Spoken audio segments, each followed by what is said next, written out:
그를 통하여 영광을 돌리오니 주여 받아주시고 이 시간 예비하신 하늘의 신령한 말씀을 주실 줄로 믿습니다. 말씀을 전하는 종에게 능력으로 함께 하시고 듣는 모든 성도들 마음속에 아멘하며 믿음의 결단이 이루어지는 귀한 시간이 되게 하여 주시옵소서. 예수님의 이름으로 감사하며 기도드리옵나이다. 아멘.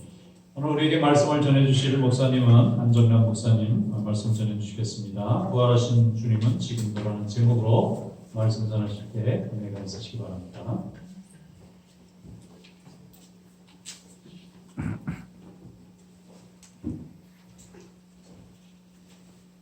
오늘도 배웠던 말씀은 부활의 아침이 지나고 그날 오후, 오늘 오후죠. 예, 일어난 이야기인데 사복음서 중에서 누가만이 독특하게 전해주는 이야기입니다.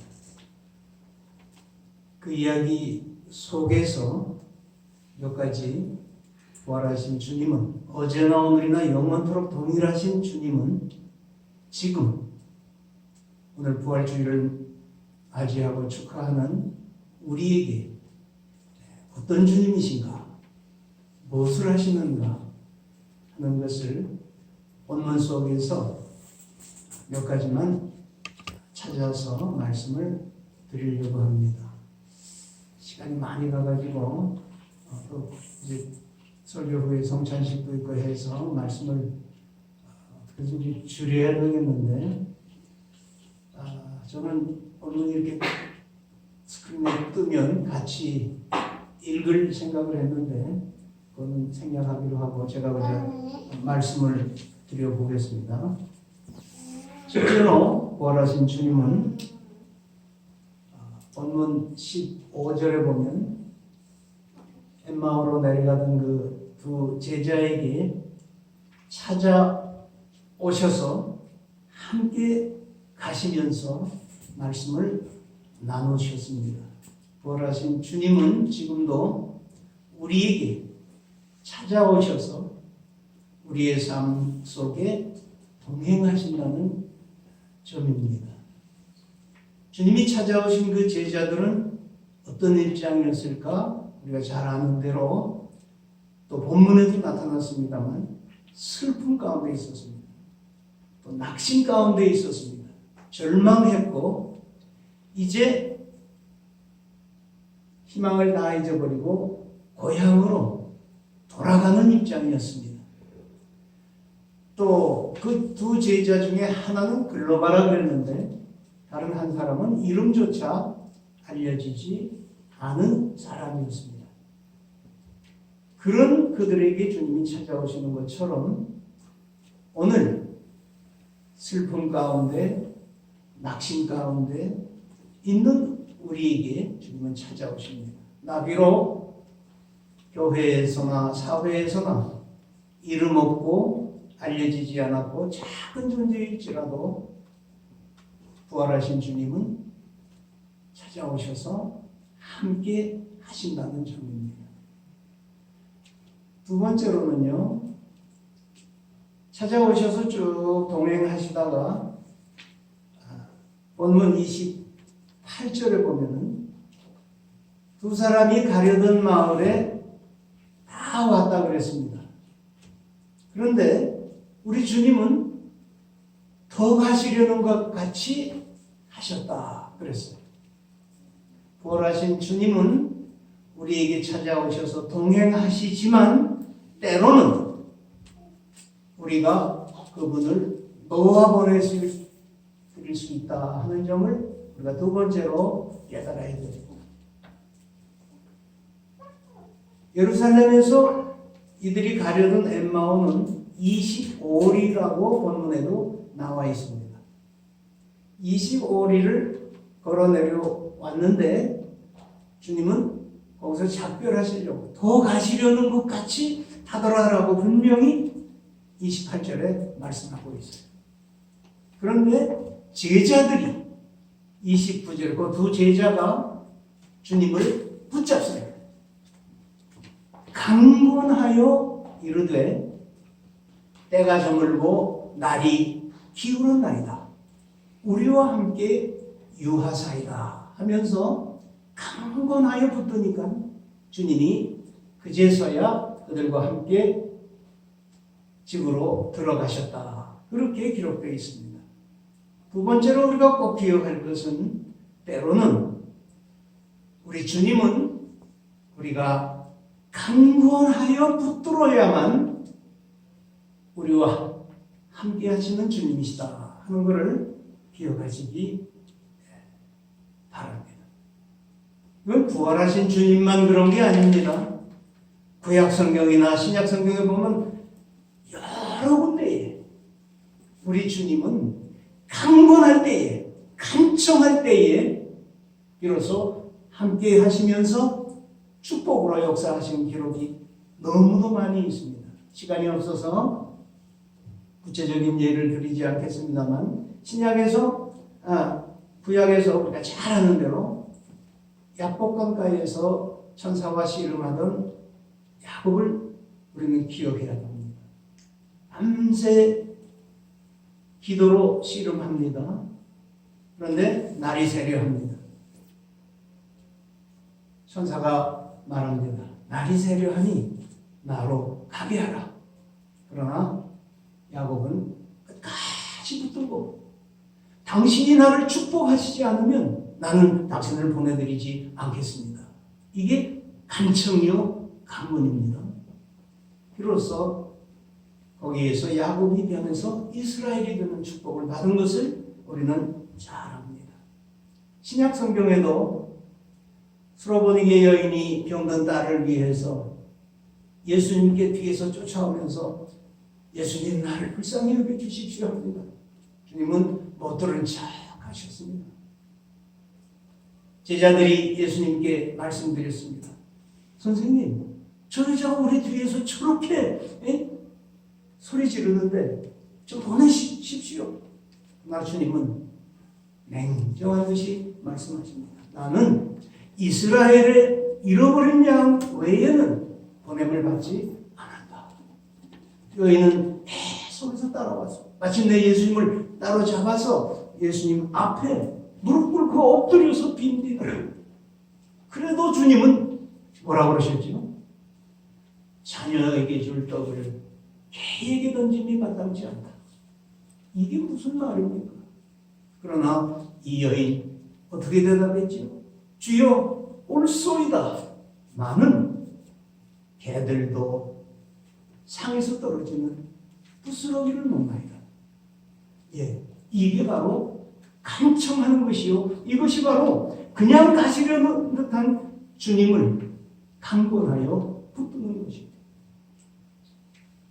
한 예만 더 든다면 예수님께서 여리고성을 떠나 나가실 때에 여리고성 문 앞에서 구걸하던 소경 불쌍한 거지 바디메오 앞을 못 보지만 시끌시끌해서 이게 무슨 일입니까? 그러니까 예수가 지나가신다 하는 말을 듣고는 뭐라고 외칩니다. 다윗의 자손 예수여 나를 불쌍히 여겨주소서. 그러나 주위에서 꾸짖었다고 했어요. 조용히 해라. 어디 지금 그때 형편대로 한다면 조용히 했어야죠. 나 같은 게 뭐 포기했어야죠. 사정 따라 움직인다면 지금까지도 우리가 살아왔는데 해야죠. 그러나 성경에 보면 소경 바디메오가 어떻게 했어요? 더욱 소리질러 가로되 다윗의 자손 예수여 나를 불쌍히 여기소서. 마침내 예수님께서 그를 불러오게 하셨고 눈을 뜨게 하신 것 우리들이 압니다. 예, 부활하신 주님은 지금도 때로는 그냥 가시려는 것처럼 지나가시려는 것처럼 하는 때가 있습니다.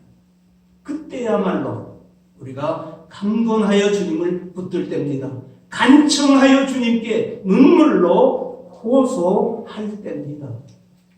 부활하신 주님의 두 번째 특징이었습니다.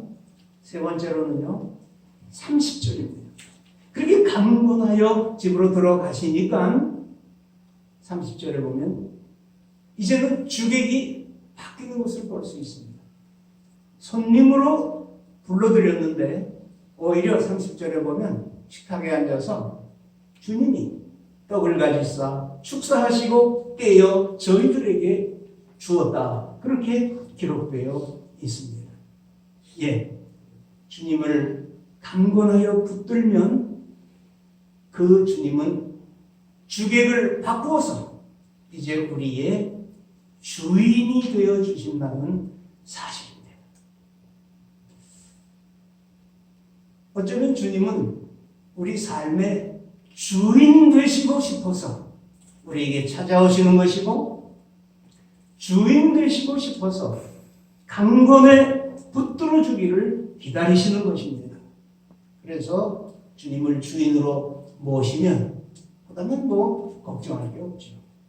풍랑 잔잔하게 하시고, 먹을 것이 없으면 오병이어의 기적으로 먹이시고,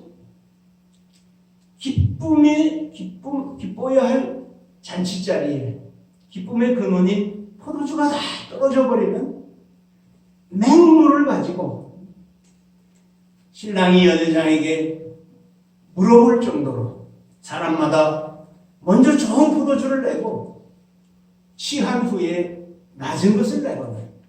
그대는 지금까지 이토록 좋은 포도주를 두었도다.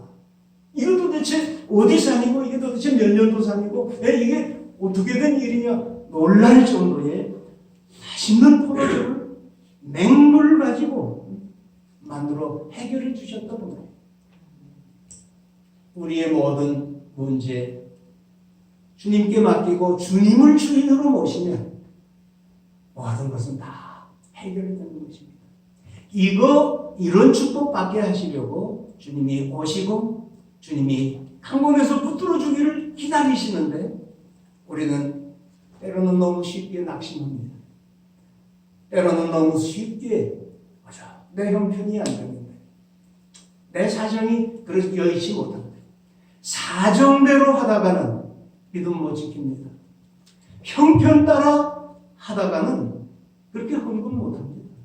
예배 참석 못합니다. 봉사 못합니다. 그러나 주님 원하시는 것은 강권하는 것입니다. 간청하는 것입니다. 강권은 사정을 이기는 것입니다. 형편을 넘어서는 것이 강권입니다. 왜 그렇게 하시는가? 우리의 결국은 주인이 되어 주셔서 우리를 주장하시고 우리의 모든 문제를 해결하시고 우리를 통해서 영광을 받으시고, 그래서 마지막 한 가지를 더 말씀드린다면 본문에도 나오죠. 떡을 떼어 저희에게 주시니 저희의 눈이 어떻게 되었더라? 밝아져 그인 줄 알게 되었다. 그랬습니다. 그전에는 슬픔에 잠겨서 눈이 가리워서 예수님이 함께 하시는데도 예수님인 줄 몰랐어요. 그런데 강권에서 모시고 들어가서, 그래서 이제는 주님이 주인이 되셔가지고 떡을 축사하시고 떼어 저희에게 주셔서 저희가 받아 먹으니 눈이 밝아져서 알아보게 되었다고 그랬어요. 그래서 그 다음 31절에 보면은 그들이 서로 둘이 말합니다. 우리가 올 때에 주님이 말씀을 풀어주실 때에 우리의 속이 뜨겁지 아니하더냐 하면서 33절을 보니까 곧 그 시로 일어나서, 오늘 우리 본문은 그때에 일어나서라고 그랬는데요. 그 밤에 저들이 일어나서 예루살렘으로 돌아가서 제자들에게 우리도 보았다, 우리가 증인이다 라고 말했다. 그렇게 기록되어 있는 것입니다. 그때가 언제입니까? 이미 밤입니다. 그때가 언제입니까? 쉬려고, 자려고, 이제 저녁 먹으려고 들어가서 발 다 씻은 후입니다. 그때가 언제입니까? 오후 내내 걸어 내려오느라고 힘들고 지친 때입니다.